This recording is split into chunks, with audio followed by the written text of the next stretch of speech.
Catholic Radio. This is your host, Taylor Schroll. It is a beautiful day outside, guys. Jeez Louise. The tree is still dead that we had a moment of silence for last week, but it is not excruciatingly cold anymore. We are happy. We are well. I am joined by everyone's favorite priest, Father Anthony Sciarappa, as my co-host today. What's up, Padre? Hello. So there's a story that you shared on Twitter today that I thought was fascinating, and this was an interesting life of a priest moment. Why don't you explain to our audience what you did on Saturday and why it was cool?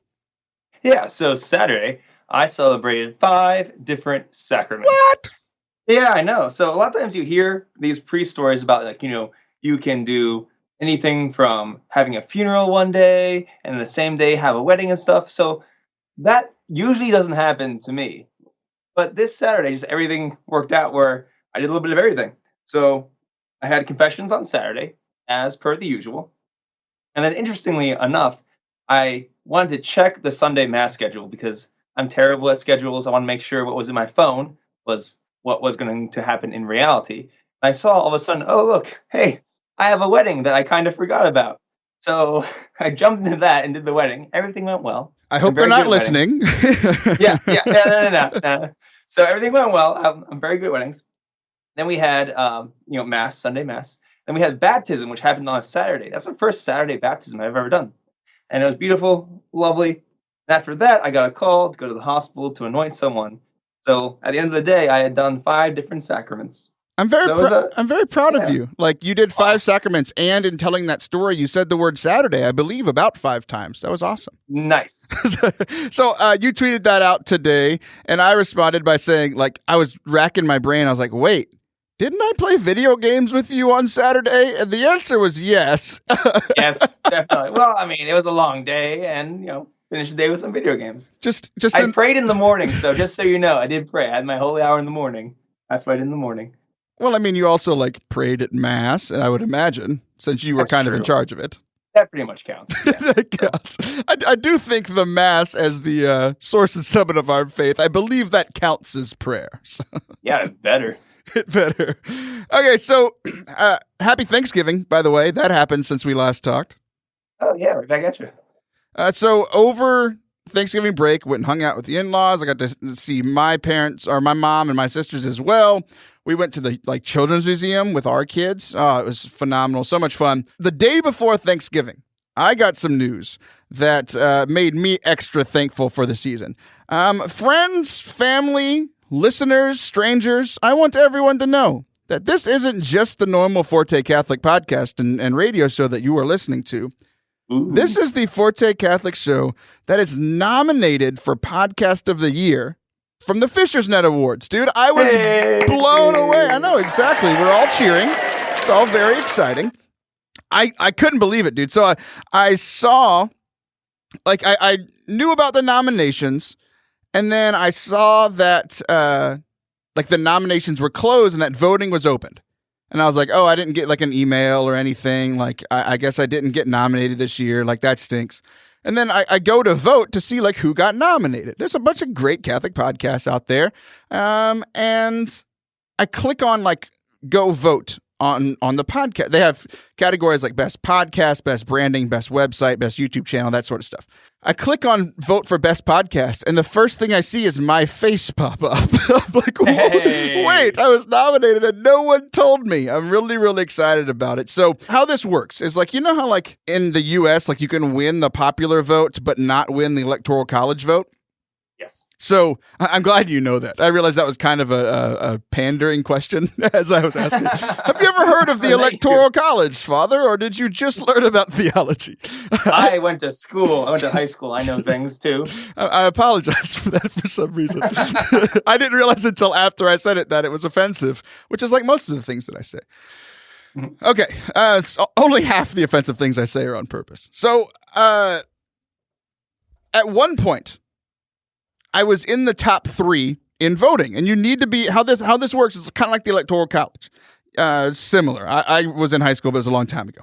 So if you were in the top 3 of the 9 podcasts that are nominated, that's who like their panel considers, and they actually decide. They take into consideration the votes, but you got it in the top 3. So at one point, I was in 3rd place. I was really excited. I was like, wow, I have a lot of hope. Like, this is very, very cool. This would be awesome.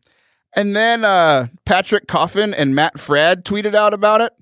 Oh. I'm not in 3rd anymore. Oh. What a shame. So those guys, I think, have like 180,000 followers combined or something ridiculous. Right, yeah. So I'm not... Go ahead. You sounded surprised that you got nominated. But when I found out, I wasn't surprised at all. Because after all, in the past year, you've had me on the podcast twice, and I've hosted once, and I'm back again. Of course, you're going to be nominated for Best Podcast of the Year. And how else could that have gone? Here's the thing. I was going to wrap around to that because I was never... I want to get right to it. I was the important part. I was never nominated for an award until I announced that you were a co-host. Oh, there you go. I think. And I also thought it was interesting. We have to throw some shade. You are on another podcast. We have to throw some shade at your co-host over on Clerically Speaking. Yeah. Y'all were not nominated. I'm pretty sure y'all are going to win next year. I'm actually glad that I'm not going up against you guys, because then it would be like the 3 big people, like all in one, like Patrick Coffin, Matt Frad, and the priest combined power. Right. But Father Harrison has not been nominated. You have been nominated because you're a co-host and a been a guest on this show. So exactly. Congratulations. Yes. I will make sure to remind him of that constantly in the next few weeks. Please do. Please do. So here's the deal. The big dogs have gotten their tweets and Instagram posts and Facebooks out. There's no way I'm getting 1st or 2nd. There is a small chance I can squeeze into 3rd place. So here's what I need everybody listening to do. I need everybody to go to fortecatholic.com/vote. FORTE Catholic.com/vote. If you are driving in your car right now, listening to your radio, this is important enough to me. So I may not be important to you, but it is important to me. It would just be really cool to get 3rd. Now that's a long shot. I'm only percentage points away from our frenemies over at the Roman Circus Podcast, who are also nominated. Congratulations to them. I'm only like decimal points behind them. I desperately want to defeat them. I've already defeated them once in the race to 1,000 followers on Twitter. I don't want them to have something that they beat me in. So go vote. Help us out. FORTE Catholic.com/vote. Help us to get a bronze medal. All right. Father Anthony. Yes. Last week, Sean McAfee was the co-host, and Thaddeus Romansky was helping to produce, and then became a hilarious part of the show. The 3rd segment, I even introduced the 3rd segment as being... I went to St. Louis 2 weeks ago. I was going to talk about this session, essentially like about God giving us 2 sides of our brain and how we only use one a lot, especially in leadership, but also like in our relationships. And I set all of that up. And then for like 16 of the 18 minutes of that last segment last week, all the 3 of us did was like argue, make fun of each other, laugh. Like, it became one of the silliest segments we've ever done.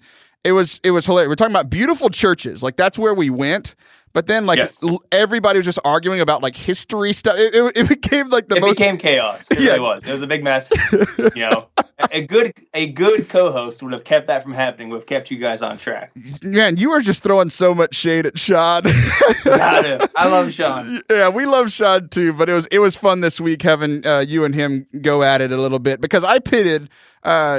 months ago, I pitted you and Father Jared Cook against each other, and now I didn't even have to start this. Like, y'all started your own beef. It's been so much fun.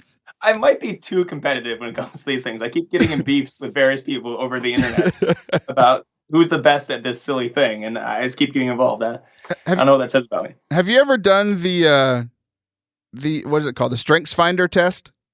I did. I had to do that for something for my diocese. I had to do something for like seminary or priestly formation or something like that. Sure, yeah. So we took it, and I work in youth ministry at Ablaze Ministries, and we have this like beautiful, loving staff. And then there's me on this StrengthsFinder test, and I am like number 1 and 2 achiever and competitor. So I'm like constantly like competing with these people, and they're like, "Oh, I don't care if I win." It drives me insane because I just wanted to defeat somebody that wanted to win. So that's why I have friends like you and like Sean, because then we can poke fun at each other when we defeat each other at things. Exactly. All right, so we're about to run out of time in this segment, so we've got to get to this. Okay, so I went to this. If you didn't hear last week, I went to this conference called the National Youth Workers Convention in St. Louis, Missouri. I almost said St. Louis, Texas, because Texas is the greatest state. Why did I leave for a few days? Okay, amen, so amen. Do what? I just amen. Your Texas is the greatest state. Amen and amen. Do you need to transfer your diocesan status to come be a priest in Texas? This conference is amazing. Some of the greatest speakers in the world. Like, this will just give you just a little bit of insight. I went to this breakout session. Like, most of the time, the breakout session are people that aren't like super popular, like me. Like, I do a lot of breakout sessions. Like, I'm not cool enough for the main stage, but they'll let me talk to like 50 people. You know, like that's safe. You can talk to some people, but not too many. Right. So that's typically what happens at Catholic events. At this event, this was a non-denominational, run by Protestants event, and this is the quality of their breakout guys. This guy his name's John Townsend. He's a doctor, a psychiatrist. He started a university with like real degrees in psychology and theology and stuff. He's a New York Times best-selling author, and like the best Catholics can do for their breakout sessions is me. You know, like what's up? That is how I start all of my talks, especially if it's coming like straight out of like adoration or something super holy. It's like, now Taylor Stroll is going to come and share with us his testimony, and I just walk out. What's up? I'll be like yelling at stuff. I'm just kidding. I don't do that. Scream at people. Please hire me. ForteCatholic.com/booking. Okay. So he was talking about leading from your gut. And it was a session obviously on leadership, but I got a lot out of it for like just friendships and relationships as well. Because it's talking about how God gave us two sides of the brain. And so often in like the business world, I think a lot of times in the church, and I think a lot of times also in leadership, which is what it was about, we're only using, or we're told to use, the left side of our brain. I'm going to test you. Do you know what the left side of the brain does other than think? You took my answer. My answer was going to be think. I know you very well, buddy. What does the right side do? It thinks, but like on the more right side of the brain. Oh man, I set you up for a great joke. For you, nothing. That was the joke. Anyway. Got him. So the left side is like the intellect side. Like this is the side that is rational. It makes sense. Like I'm going just by like the empirical evidence, right? The right side is passion, intuition, feelings. And a lot of times, I especially in leadership, but I think also times like when we go to church or like we go to mass, like we can't just get rid of one side of our brain. Mm-hmm. Like some people, I think, lean one way where it's like it's all about the intellect. Like the mass is all about the rubrics and understanding, transubstantiation, and what's going on. And then for other people, it's like I just want to feel close to God. Like that's the right side. I want to be close to this community. And we've got to have both. Like I think I tend more to the right side of the brain when it comes to faith stuff and relationship stuff. What's your percentage of left and right, do you think, when it comes to your faith? I think probably mostly for me left, because that's easier. That way I don't have to deal with the emotional side. I can just figure out what I need to do it and say the right words. And it makes life less complicated for me. I think often I use left. Cool. So we've got a good balance here. Obviously, the whole point of this is that we want to use both and expand to be able to, like apply both sides of our brain that God gave us to our relationships, to our faith, to going to mass, to whatever we're doing. So he talked about like how in leadership, and then he was also talking about in faith as well, that we're taught a lot to do the left side. Like I would imagine that a lot of your seminary formation, a lot of my like undergrad and grad school classes is all the left side. And then I think why this session stuck out to me so much is that like intuition is a big deal, and that's a real right side of the brain type thing. So like my intuition when it comes to faith, like what I should do, like when you go to adoration, it's like, what should I do now? I often trust my intuition because it's all that I have, right? But, and even in relationships, it's like my intuition is to say this or to do this thing. But all these people at conferences or in talks or on radio shows, they're like, well, this is the proper way to do it with psychology and all that stuff. And I've always felt like some kind of conflict with that. It's like, you're telling me that my intuition is wrong, which obviously I can be wrong, but I'm not wrong all the time. Does that make sense? Yes. Okay.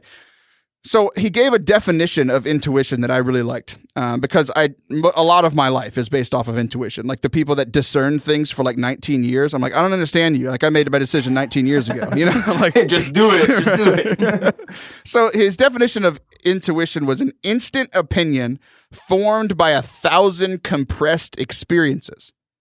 So it's like, yeah, I have this instant opinion where it's like, okay, somebody says, oh, should we do this or do this for ministry? Or should we pray like this or should we pray like this? And I'm just like, this one. And they're like, how did you make that decision? I was like, you asked me a question, I answered it. Like, that's how conversation works. Yeah. So I was always kind of confused about that. But he also talked a bit about emotional intelligence. How is the capacity to identify and manage yours and others' feelings. On a scale of 1 to 10, how do you do that? On a scale of 1 to, how do I do that? Like, how good is your emotional intelligence? When I'm not like making fun of you on a podcast, I'm actually very good at this. Like when I'm actually meeting with parishioners and stuff, I'm doing the priest thing for realsies. This is actually at the forefront of my mind. For realsies. When I'm doing the priest thing for realsies. yeah, man. You should hear me preach. You would love it. I don't know. I kind of like it when we're making fun of each other. That's fun too. That's good too.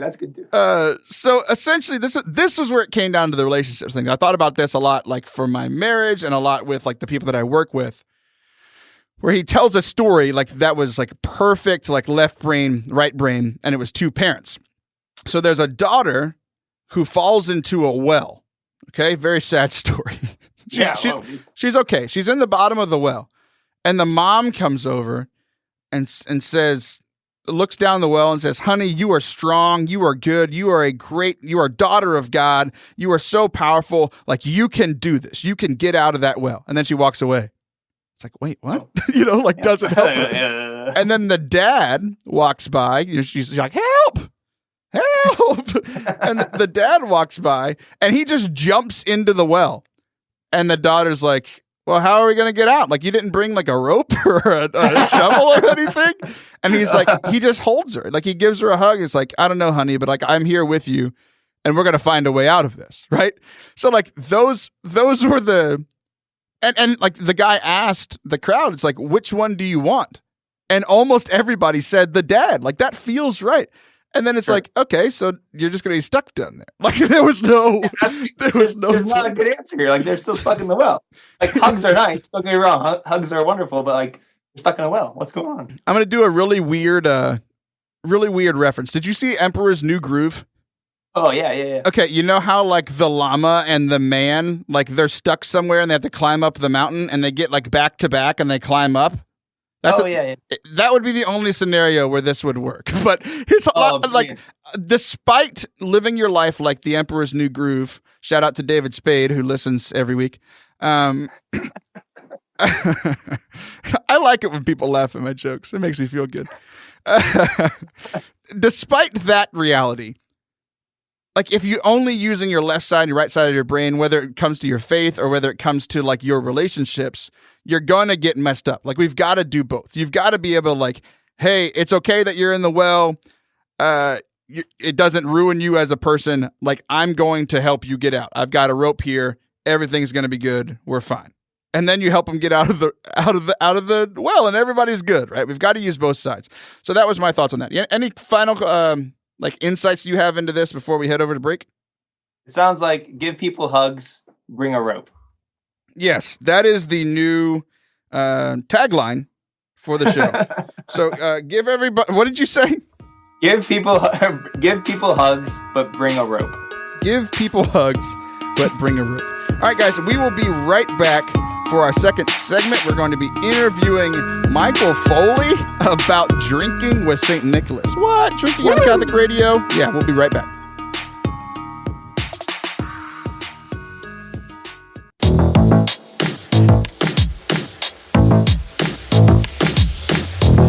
Welcome back to Forte Catholic. This is Taylor Schroll.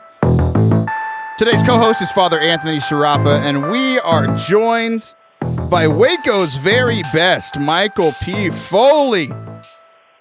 Mike, how are you today, sir?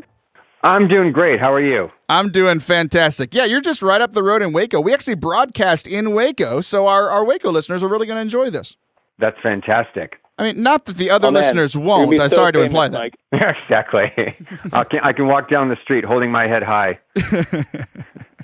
So I got this email about this book that you had. I actually saw the book that you came out with like about a year or two ago, and I said, we have to do this, especially with Christmas coming down. We're going to talk about your book today, Drinking with St. Nick, Christmas Cocktails for Sinners and Saints. I could not think of a better thing to talk about today. Excellent. So I want to get to know you a little bit. I'm gonna read. I got this dossier on you before you came on, and there were two things that really stuck out to me. One for your book in particular, and then one just random joke that I think was just perfectly placed. The first one, it says that you're the son of an Irish-German father and a French-Canadian mother. So yeah, you grew up taking both Catholicism and drinking seriously. That is quite the introduction. What can I say? It was a charmed childhood. Would you like to add anything to your bio, or does that sum it all up? Yeah, that pretty much sums it up. Okay, that's perfect. Perfect segue into the next thing that I really liked in this dossier I got. It says For more boring details about Mike, his interests, and his other writings, you can go to michaelpfoley.info. That is like the most non-promotion promotion I've ever seen. Like, I want to go to your website now because everybody else is like, if you want to see more awesome stuff from Forte Catholic, go to fortecatholic.com. And you're just like, I'm all right. Go look at it if you want, or don't. I don't care. That's the one thing, a good thing about drinking regularly. It makes you mellow. and that was one of my questions, because here in the book, you've got a drink for like every day of Advent, every day of the 12 days of Christmas. It's like, is this your normal life, or do you only drink this much during the holidays? Well, actually, one of the reasons why I wrote first Drinking with the Saints and Drinking with St. Nick is that my wife and I do enjoy an evening cocktail together. So we're drinking moderately, but we do like getting together at the end of the day, having sort of an adult time just where we can swap stories about our day and debrief each other on the day's events. My wife, we have 6 kids, so that's another reason why we're drinking. And Wow. My wife also homeschools. So it's a lot of responsibility. So to have that sort of happy hour to catch up and unwind is important to us. And it was kind of out of that daily pattern that the books emerged. So this book came because of your children? Yeah, in a certain way, or a coping mechanism. Yeah, absolutely. Which I think is interesting, especially like you had Drinking with the Saints, and that was just like general, like for all year. But this one in particular, I do think, like, you mentioned that you have a drink with your wife. That's awesome. That's a beautiful sign of marriage and just consistency. But then also, I was thinking, like, for many people, I'm not going to say yes or no for me, but, for many people, being home around the holidays or family or in-laws, like you kind of want a drink or 2 or 3 throughout the holidays. So this is the perfect book for everyone. This is true. And we actually do have a couple of toasts about family stress and drinking in the book. So we have your bases covered. I read some of these toasts. They're hilarious. We're going to leave that as a little Easter egg for people. We'll get to that here pretty soon. Why am I talking about Easter eggs when we're talking about Christmas? Whatever. Anyway. So this book came out just last month, just in time for the holidays. You are a professor and you're also an expert mixologist. How do you become an expert mixologist? Well, that may be a little overstatement, but I can at least say I am a well-practiced mixologist. I sometimes get asked the question, have you ever professionally bartended? And my answer is no, that anytime I do bartend, it's strictly out of love and never for money. So it's just been a practice. Love for the people or love for the tonics? A little of both. There you go. There you go. Hey, Mike, I got a question for you. Sure. I have two questions. The first one is, are some drinks and cocktails more Catholic than others? That's the first question. Go ahead. And that is a good question. Hilaire Belloc from the 19th century once recommended to a friend not to drink anything that was invented after the Reformation. And I think he said that. And I think he said that in part because gin was tearing England apart. That the gin had entered in through Holland. It was post-Reformation, and the lower classes kind of took to it, and it was almost like the crack cocaine of the 18th century. So I think maybe that was part of Belloc's animus. But I do think all of the hard liquors directly or indirectly have a Catholic derivation. Wine and beer probably have the greatest claim to some kind of Catholic association. And I will say, as much as I personally love the cocktail, it is a uniquely American invention, especially when America's culture was largely Protestant. So the cocktail is probably the last thing to be added to a Catholic list. It probably has more of a Protestant pedigree than a Catholic one. Okay, so my follow-up question is, where do apple cider margaritas land on Catholic to non-Catholic? Oh, that's heresy. Oh, no. I say that because I had a Friendsgiving right before Thanksgiving, and that's what I brought to the party, were apple cider margaritas. Now I have to go and repent. No, well, that does sound pretty interesting. I think I would like to try that. Where I get a little, how shall I say, strict, is when people start doing things like apple teenies. It's either an apple drink or it's a martini, but it's not both. So you just can't have it both ways. That's too Jesuitical for my taste. We're just getting rid of all the Protestants. We're throwing shade at the Jesuits. This is just great interview we've got going on here. I think anything with the word teeny in it should just be thrown away. Like, that's just a non-strong word. That's right. I'm also, I have a few follow-ups. Like, it was just fascinating watching the two of you just converse for a little while, because I was just like, it seemed like Father Anthony threw you off with that question, Michael.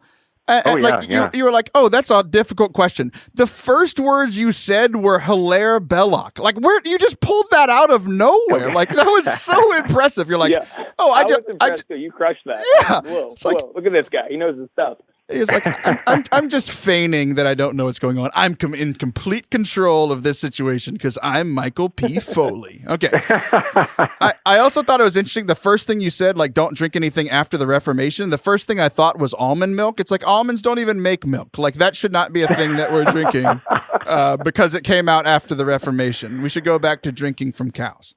Also, that actually is probably the good rule of thumb. Yeah. Drinking from cows or not drinking anything after the Reformation? Not even drinking non-alcoholic things that were invented after the Reformation. Good thing water was invented a long time ago. That's Otherwise, right. That would be terrible advice. You also made me very glad to be an American, because I'm a cocktail fan, and I'm very glad that that's an American thing. That makes me feel indebted to my country even more. Absolutely. So, what made you want to write this book? Like, other than the fact that you drink every day with your wife, like, what made you want to write this book, and what's the connection? How is it going to help us prepare for the holiday season?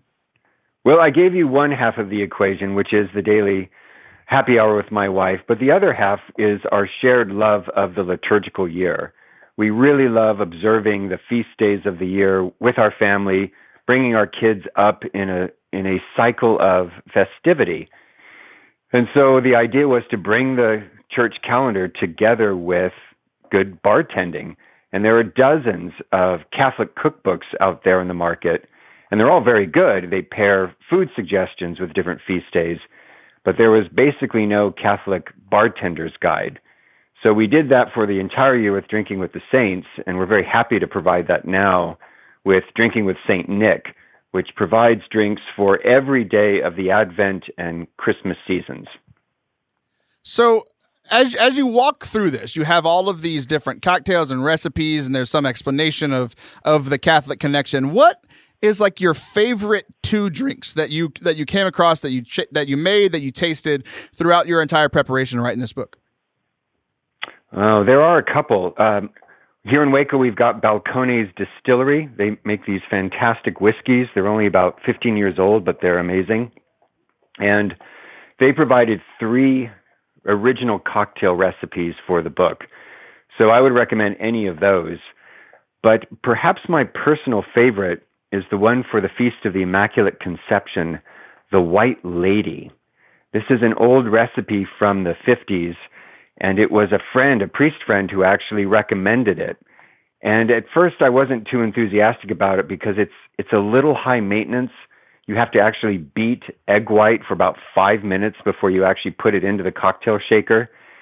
And at the end of the day, I don't want to wait 5 minutes. Yeah, I just want to for be able to shake 40 times and I'm good to go. But I gave it a shot, and oh my goodness, is it worth the effort? It's a phenomenal drink. Well, one day I'll drive up to Waco and you can make that drink for me, because I'm not gonna. Absolutely. I don't think I'm going to go through all that work. Well, if you're ever desperate to impress someone, the White Lady is the one to pick. Maybe I'll sacrifice 5 minutes for my wife, and I'll make that drink for her. Maybe, just maybe, in the spirit of Christmas, I'll dedicate 5 minutes in one day to making my wife happy. There you go. We've got 6.5 minutes left, but I already feel like this is a success. It's making me a better husband already. Just give her egg whites and liquor; she'll be happy. So we talked about the drinks. What as you studied this, obviously we have the drinks, and we have these this long tradition of Catholics making drinks and drinking. What was something that stuck out to you about the celebration of Christmas in connection to these drinks as you were preparing to write this book? I guess the big surprise, maybe it shouldn't have been a big surprise after all, is just how much better our ancestors celebrated Advent and Christmas. That today, it's been sort of changed by secularism and consumerism and so forth. We often have the raucous office parties during Advent, and so by the time we get to Christmas, we're practically spent.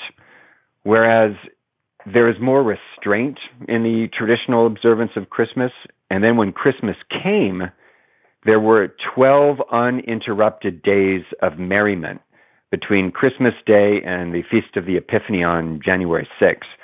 And so you would just have this incredible moment of festivity. Courts were shut down, shops were shut down. Everyone made sure they had all the firewood chopped before December 24th. All the food was prepared. So you just had this wonderful block of festivity. And I think that was the better way to do it. It's interesting because you said 12 days of merriment. And I Yes. thought of, I was actually looking at how long we've been doing this show. And if you listened from minute 1 of episode 1 of this show until now, it'd be about 12 days of merriment that you would be listening. We've got about 12 days of audio. But in the times in the beginning where it's not as merry, just drink one of the drinks from Michael Foley's book, and you'll think it's more merry than it actually was. Excellent. Hey, Mike, I want to thank you because I'm meeting with my spiritual director later this week. And when he asked me, Father Anthony, what are you going to do this Advent? I'm just going to slam down your book and say, I've got the perfect plan for every day. So thank you for that. Excellent. Well, I have a Facebook page, the Drinking with the Saints Facebook page. And later this week, one of the things I am going to put out is trying to promote a more old-fashioned Advent and an old-fashioned Christmas. I'm going to invite other people to try to get all their work done during Advent, to do some extra preparation spiritually for Christmas, and then to really try to set those 12 days off for just family, friends, and love. Very good. That sounds fantastic. So how can people go to that Facebook page? What's the name of it? It's simply Drinking with the Saints. So there's a website, drinkingwiththesaints.com, and then there's also the Drinking with the Saints Facebook page. That's way too easy. We're getting to the end of our time here, and there's one last question I have for you. Before we get to that Easter egg we talked about earlier of these just amazing toasts you have.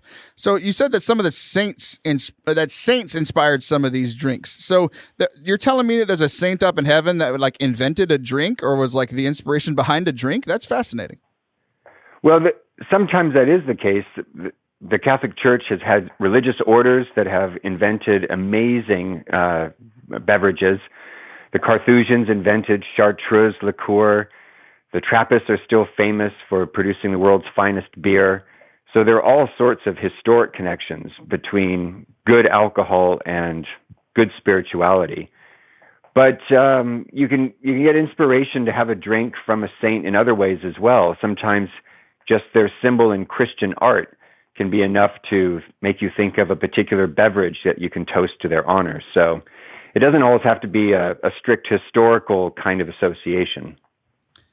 All right, so you brought up... Did you ever have a particular... Oh, wait. Yeah, did you ever have one feast day or one day you had a tough time figuring out a drink for? Yes, a couple of times that's true. And what I did for Drinking with St. Nick, since we already had the Facebook page and we had followers on it, I actually asked for other people's opinions, and I got some really good feedback. It turns out there are a lot of eager collaborators when it comes to making a drinking book. Nice. All right, so we've got to get to these toasts. I read some of these. They are hilarious, and there's some serious ones too. So why don't you just give us a snapshot of some of these toasts that people can find in your book? Well, a lot of the toasts, and I wasn't trying to be cheeky or anything, but a lot of the toasts are actually based on the collect of the day, the opening prayer for the feast, because a toast is a lot like a prayer. You introduce something, you describe it, and then you have a sort of an invocation or an aspiration at the end. And that's actually kind of the structure of our collects that we use in the Missal. So you can do that, I think, in a sort of a reverent way, but there are other ways to do it as well. So, for example, I think my favorite one in the book is it December 2nd? Is the feast of Saint Bibiana, who happens to be the patron saint of hangovers. And so for her feast day, the toast is, through the intercession of Saint Bibiana, may we never need the intercession of Saint Bibiana. That's amazing. That's so tremendous. All right, so for great drinks, for toasts just like that, the list goes on and on of the fantastic drinks you can make and all of these great toasts. Go check out Drinking with St. Nick, Christmas Cocktails for Sinners and Saints by Michael Foley. Michael, thanks so much for your time today, man. My pleasure. Great to be on. All right. Have a great Advent season, guys. We will be right back for our final segment of the show for today. We're going to be talking about Christian unity and me going to the adult version of a children's museum. It's fascinating. We'll be right back.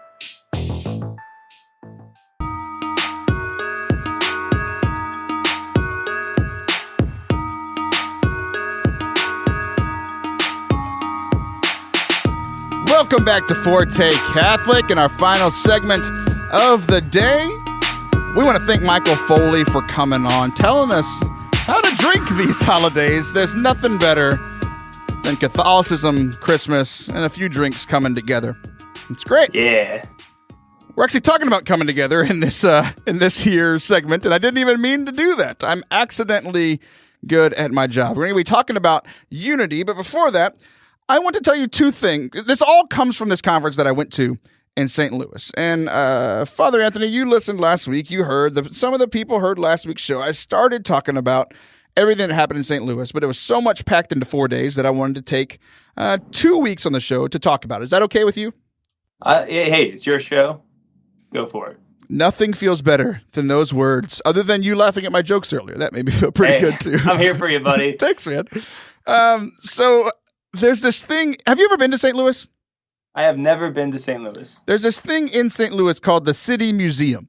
And like, when I say the City Museum in St. Louis, what do you think that museum would be like? Oh, it's got like paintings and statues and stuff, like a museum. You just described a museum. That's hilarious. Yeah, I mean, that's what I don't know. So, like, I had never heard something called a city museum, so I thought it was going to be a museum like about St. Louis. That's what I envisioned. That also makes sense. Yes. Yeah. So, like, that's what I thought it was going to be because, like, I've heard of like a children's museum or an art museum. Like, I hear city museum, and I think it's about the city. It's like this is how the arch was built and that sort of thing. It was not that. It essentially was a children's museum, but for adults. I'm intrigued. Go on. Yes. Okay, so I shared some like photos and videos of it when we were there, but it was like a week ago. So I'm just going to explain it. So there's a 5-story section of this building. This building is massive, dude. Massive. 5 stories of this like jungle gym / cave structure. So have you ever been to like a natural cavern or whatever? Yeah. Okay, so like half of this 5-story building is like the natural caves, but they're man-made. That's cool. So you're walking through and like literally like I'm a large fellow. Like I had to like get on my like not my hands and knees, like literally like lay prostrate and like shimmy through some of these areas. And then that section kind of ends and it becomes like rope courses, like an obstacle course. So you have to like run up with each other and you have to like work together. Like we had to work together. Like I felt like one of the Ninja Warrior guys for just half a moment. I like, you know how like at the end they have to like run up that like straight wall and like grab on. So it was, that curve, yeah. It was like that, but for chubby people. Like it wasn't as tall. So I went up and I ran up and did that, and then like I reached down and like put out my hand. It's like, follow me, I'll bring you up, and like pulled somebody up. We're like, don't worry, I got you guys. I've been doing CrossFit. Exactly. So it was actually ex-producer Sam that I helped pull up, but we don't speak her name anymore. R.I.P. So we miss her. Single tear falling down my. We're still friends. I still help her up in city museums. That's what we do. So, that's Christian charity. I don't know if that's not it. I don't know what is. Then the other 5 stories of this building. Wait, what? The other 5 stories? You didn't even tell me about that, Taylor. Thank you, Father Anthony. That was great. So the other 5 stories is just like spiral staircases. It feels like you're in like this old castle. There's a huge organ playing, like massive organ, and it is so loud. It's like 18 times louder than the intro to this show, like blaring. So you get to the top of these stairs, which is exhausting, by the way. Like I haven't done enough CrossFit to like crawl up 5 stories of cave. All of this sounds like way too much work, man. Oh, but here's the deal. I haven't told you about what we were working towards. Okay. Oh, okay. So you walk up 5 stories of like stairs. Like that part wasn't fun. The first 5 stories of the caves, like that was a blast. You walk up these stairs. The only thing that makes it cool is this organ just blaring at you, which was fun. But then, I was over it like two floors up. And then the last 3, it's like, but what we were crawling to is a 10-story slide. Oh, man. It was so cool, dude. That sounds amazing. So, like, I don't know how. I think it was like over a minute that it took me to get down this slide. It's like a spiral slide. It goes down, and like I was wearing jeans that don't slide well, so I got a really good like hamstring workout out of it. I was having to like push myself down with like the heels of my feet. It's like wee. So it was a lot of fun. We felt like little kids. It reminded me of that time that Jesus was like, be more like children. I was like, got it, Jesus. I can do that. Nice. And then we went to the St. Louis airport, and there was something that I noticed as we were flying out. In the bottom floor, like where you get your baggage and all that kind of stuff, they had these things called free speech booths. Okay. Give me your initial reaction to what a free speech booth is. It kind of implies that there's no free speech allowed anywhere else. Right. Untrue, like very untrue. So I'm confused at what the purpose of having a booth is. I was definitely confused because I was like, wait, I can't speak freely over here? Like, it's not a free country here? But you never know with TSA. Like, they take away so many other of our liberties. It's like, true. They took away your free speech, too. Yes. They have to go through the metal detector They took away, see if it's bad. No right to bear arms. Now they're taking our speech. And pretty soon I won't be able to pray in the airports. Jeez Louise. My goodness. Wishing you were back in Texas where America is still America. Well, we still can't bring guns to the airport here. Sorry. Okay, yeah. That's kind of an important thing. So I had all of the questions because there was an empty free speech booth. I was like, do I just walk over here and like just yell my opinions? Like, that's what my radio show is. I don't need this booth. All right, yeah. So as we're walking, I make the initial jokes on the Instagrams, and then I walk up and I see a free speech booth, and I go, oh boy. I start filming these two elderly men that were at the free speech booth. And I was like, guys, you have to help me. Like, what is a free speech booth? They said, come here and we'll show you. And then for the next 5 minutes, they just talked to me about their like Eastern religion books and how I was like trapped in a society where my mind was locked and that Eastern religion would like unlock my brain. Ooh, sounds fancy. That's what a free speech booth is. Did you convert? I did not convert. This is not Forte Eastern Religion radio. It's still Forte Catholic. They were actually pretty annoying. They were like not like their religion stuff wasn't annoying. It was their salesmanship that was kind of annoying. Yeah. Like I was like, he was like, here, take this book, check it out. And I was reading, it was like about Krishna or something, you know? And I was like, no, I'm good. Like, I don't need it. And we had to go. I didn't feel like getting in an argument and be like, hello, I'm a Catholic and I'm going to school you. It's like, no, I have a flight in 18 minutes. Like, we got to go. Right. So he was like, well, just take the book. And I was like, no, man, I don't want to take your book. Like, I'm not going to read it. Let somebody that wants it have it. Hey, man, it's a free speech booth, not a forced speech booth. Get out of here. Hey, that's a good joke. I didn't think of that one.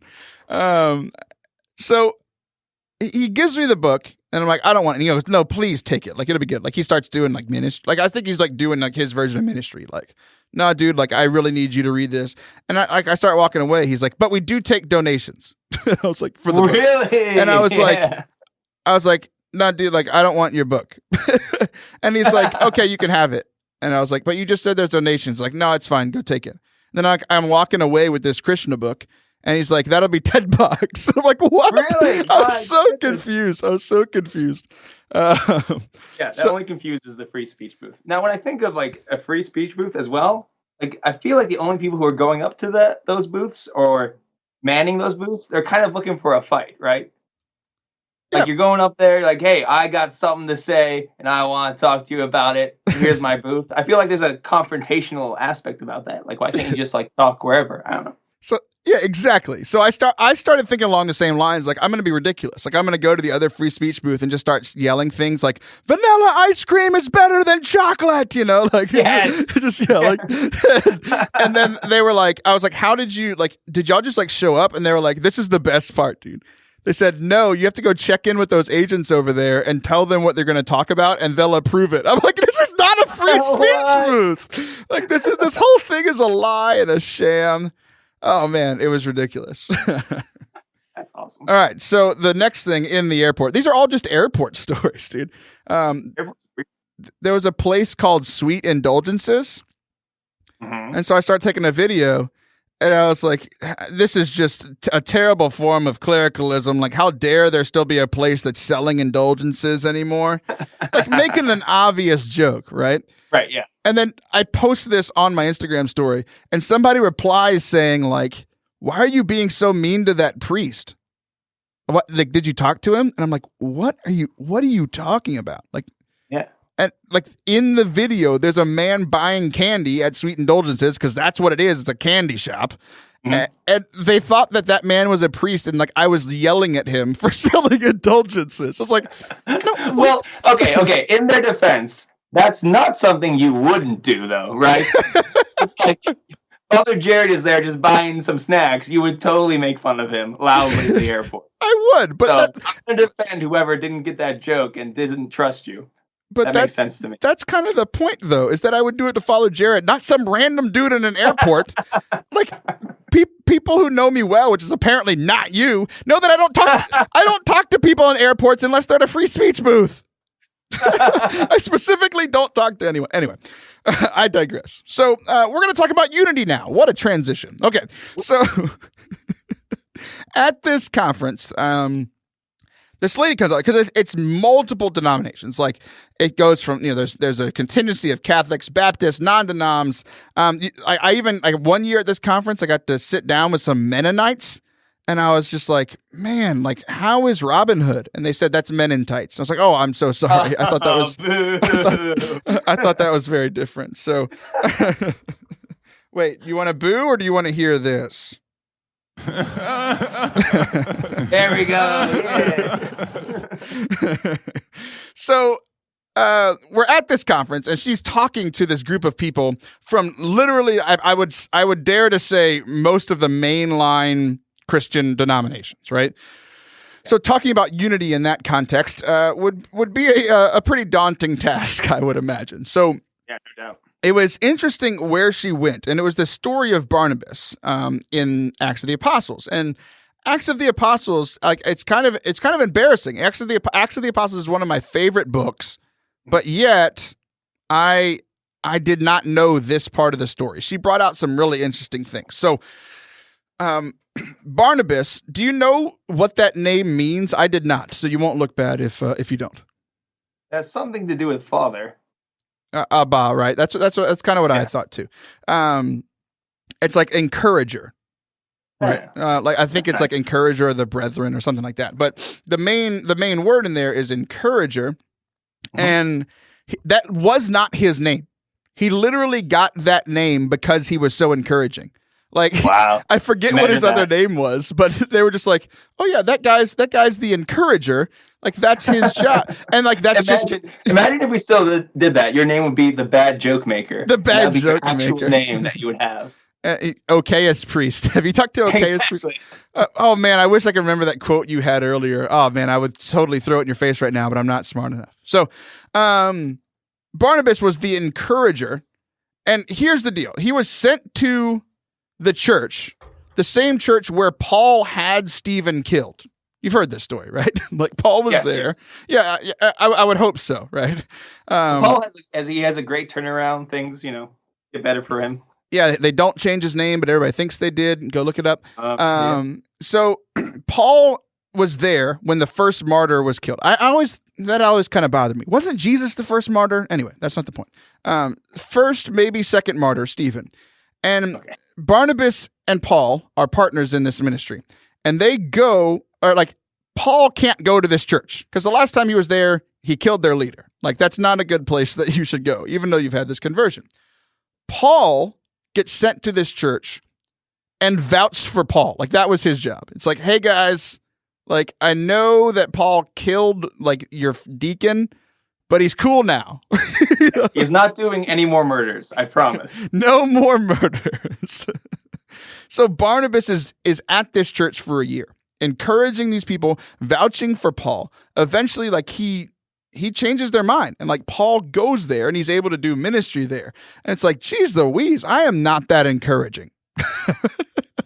Fair. I don't think I am either. Yeah. So like, I don't think I'm encouraging enough. So there was one of the big things that she brought out was that like we're going to keep going through Barnabas' story and how his encouragement and like vouching for other people is what helped bring about unity in this church in the times of the early church. So obviously there was like a huge riff there because he killed their dude. But he ended up vouching for him. So the lady who was given this session, Joe Sexton, she said she asked two big questions. One, are you able to celebrate what God is doing even when you're not involved? Ooh. So I was thinking about like Paul, like being not in that city, right? Like he is rooting for Barnabas. And it's like, wow, like I don't think I'm very good at that. Like that's something I definitely need to work on. I'm very good at celebrating when I get nominated for podcasts, but like when other people, I was like, I don't want to see their success. I want to be the success, Yeah, man. Yeah. So I think we all have a little bit of that selfishness, but I may be like Paul, chief among sinners in that category. So one of the other things about unity in this section and like how Barnabas's encouragement really worked in his favor and the church's favor is that like Paul and Barnabas end up having this split. Like they go separate ways because they were going on one of their like missionary trips, and John Mark was supposed to come with them, and he cuts out, like he can't do it, like he's for whatever reason, right? Mm-hmm. And then they're going to go on another trip, and Barnabas is like, "Hey, we should bring John Mark this time," and Paul's like, "Nah, like I don't trust that guy. Like he bailed on us last time. I'm not going to do it." And Barnabas was like, "No, like he's a good dude. We still have to do this." And they riffed about it. Like they literally like broke off their partnership because of that. And I was like, wow, like even people in the early church, like two of the best leaders in the early church had this conflict and were not fully united, right?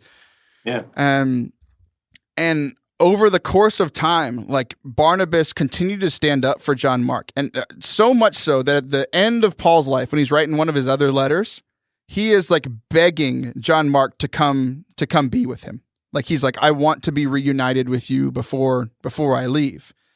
Like this is the guy that he literally like split with like one of his best friends and his best workers over, and he wants to bring him back. And I was like, man, that is so like encouraging to me, like uplifting to me, and like a challenge for me to be more encouraging. Sure, absolutely.